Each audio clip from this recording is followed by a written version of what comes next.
नमस्कार दोस्तों, कैसे हैं आप लोग। उम्मीद है आप लोग अच्छे होंगे।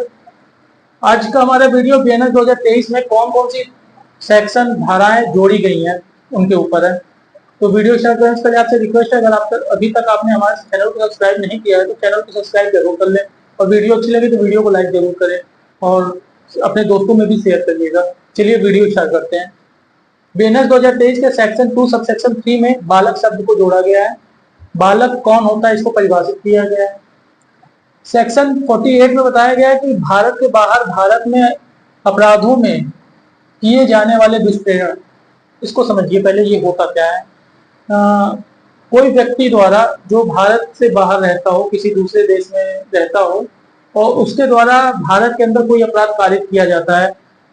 कारित करने से तात्पर्य है वो किसी व्यक्ति को जो भारत के अंदर रहता है उसको, उसके द्वारा वो विदेश में रहते हुए भी जो भारत में रह रहा है व्यक्ति उसके द्वारा कोई अपराध करवाता है, तो इसको परिभाषित किया गया है सेक्शन 48 में और उसे दंडनीय अपराध के श्रेणी में रखा गया है। सेक्शन 69 में बताया गया किसी के साथ छल करके उसके साथ लैंगिक संबंध बनाना, किसी भी महिला या किसी पुरुष के साथ धोखा देके छल करके उसके साथ लैंगिक संबंध बनाने को इसमें परिभाषित किया गया है और उसे दंडनीय अपराध की श्रेणी में रखा गया है।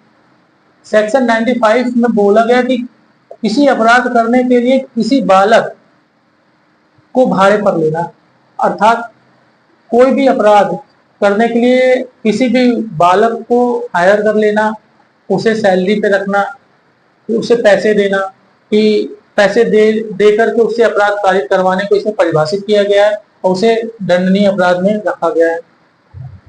सेक्शन 152 को जोड़ा गया है। इसमें बताया गया कि भारत की एकता, अखंडता तथा संप्रभुता को खतरे में डालने वाले कार्य। सेक्शन 152 में बताया गया कि भारत के एकता, अखंडता तथा संप्रभुता को खतरे में डालने वाले कौन से कार्य हैं इसको परिभाषित किया गया है और इसे दंडनीय अपराध की श्रेणी में रखा गया है। सेक्शन 106 सेक्शन 2 में बताया गया है उपेक्षा द्वारा मृत्यु। उपेक्षा द्वारा मृत्यु का अर्थ है कि किसी की निग्लिजेंसी में किसी की मृत्यु हो जाए या किसी के लापरवाही के द्वारा किसी व्यक्ति की मृत्यु हो जाना, इसको सेक्शन 106 सब सेक्शन 2 में रखा गया है। ये अभी तक लागू नहीं किया गया है। पूरे बीएनएस की जितनी भी धाराएं हैं सभी में केवल एकमात्र 106 सब सेक्शन 2 को अभी तक लागू नहीं किया गया, बाकी सारी धाराओं को लागू किया गया है। 106 सब सेक्शन 2 को लागू क्यों नहीं किया गया इसके बारे में समझ लीजिए। ये वही धारा है जिसके लिए ट्रक ड्राइवर और ट्रांसपोर्ट वाले सड़क पे आ गए थे, धरना प्रदर्शन किए थे और चक्का जाम कर दिए थे। काफी ज्यादा इसके लिए वो बवाल हुआ था सेक्शन 106 सब सेक्शन 2 के लिए। तो इस बवाल को देखते हुए सरकार ने इस सेक्शन को अभी लागू नहीं किया है। अभी ये कब लागू होगा ये इसके बारे में पता नहीं है, लेकिन इस सेक्शन को अभी रोका गया है, अभी लागू नहीं किया गया है। आपको समझ में आ गया होगा 106 सब सेक्शन 2 क्या है। अब सेक्शन 111 इसको बताया गया संगठित अपराध। संगठित अपराध का मतलब समझिए ऑर्गेनाइज्ड क्राइम, वो अपराध जिसको सोच समझ के किया गया हो वो ऑर्गेनाइज्ड क्राइम में आता है। इसको परिभाषित किया गया है और इसको दंडनीय अपराध की श्रेणी में रखा गया है। 112 सेक्शन 112 इसको छोटे संगठित अपराध, जो छोटे ऑर्गेनाइज क्राइम होते हैं उसको परिभाषित किया गया है और इसमें क्या दंड है उसको दंडनीय अपराध के श्रेणी में रखा गया है। सेक्शन 113 इसमें आतंकवादी जो टेररिज्म होता है उसको बताया गया है और उसमें पनिशमेंट में डाला गया है, पनिशमेंट अपराध में डाला गया है।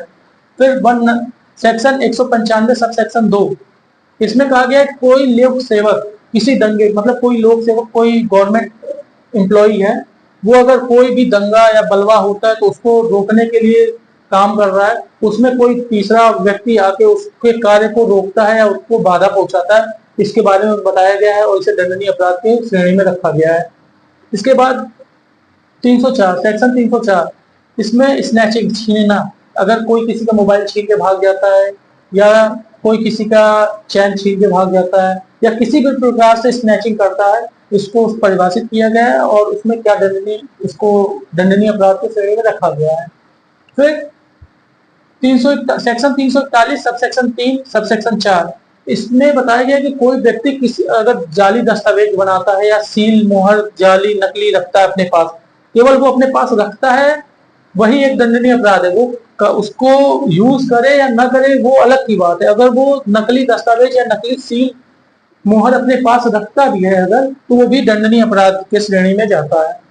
तो ये रहा कुछ बीएनएस में जो चेंजिंग किए गए, जो सेक्शन बढ़ाए गए हैं उनके बारे में। उम्मीद है कि आपको ये वीडियो पसंद आया होगा। धन्यवाद।